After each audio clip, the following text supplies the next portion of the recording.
բարձր էներգիաների ֆիզիկան ուսումնասիրում է տիեզերքի և բնության կառուցվածքը, բացահայտելով նյութի ամենախորքային հատկությունները։ Հայ և արտասահմանցի գիտնականները, երիտասարդ հետազոտողները ոլորտային վերջին իրադարձությունները քննարկել են Երևան ՉԵՊ 2025 ամենամյա գիտաժողովում։ Արձանագրել են, մեր երկրում էլ այս ուղղությամբ նվաճումներ կան։ Բարձր էներգիայի ֆիզիկան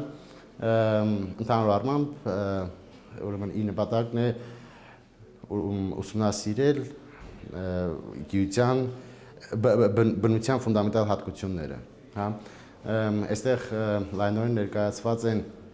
աշխարհի տարբեր արագաճային կենտրոններում իրականացվող այս հետազոտությունները։ Գիտաժողովում ներկայացվել է շուրջ 60 զեկույց ֆիզիկայի արդիտեսությունների և տվյալների վերլուծության նոր մեթոդների մասին։ Ինքը իհարկե իր հետ բերում է նաև նոր համագործակցությունների հնարավորություն, ստեղծված արդեն գոյություն ունեցող համագործակցությունների խորացման և ընդլայնման այս հեռանկարները նույնպես կան։ Կոնֆերանսը գիտաշխատողների համար դարձել է տեսական գիտելիքները գործնականում ստուգելու, նաև փորձի փոխանակման արդյունավետ հարթակ։ Կազմակերպիչների խոսքով նման միջոցառումները հնարավորություն են տալիս երիտասարդներին ներգրավվելու միջազգային գիտական նախագծերում։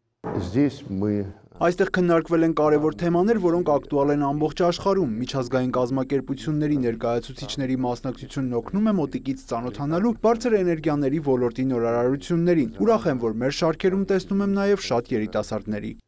Գիտաժողովը կազմակերպվել է Երևանի պետական համալսարանի և ազգային գիտական լաբորատորիայի գործակցությամբ։ Մասնագետները վստահ են, նախաձեռնությունը կնպաստի մեր երկրում ոլորտի արդիականացմանն ու նորարարությունների տեղայնացմանը։ Արամ Մանանդյան, Հովհաննես Քրուքչյան, լուրեր։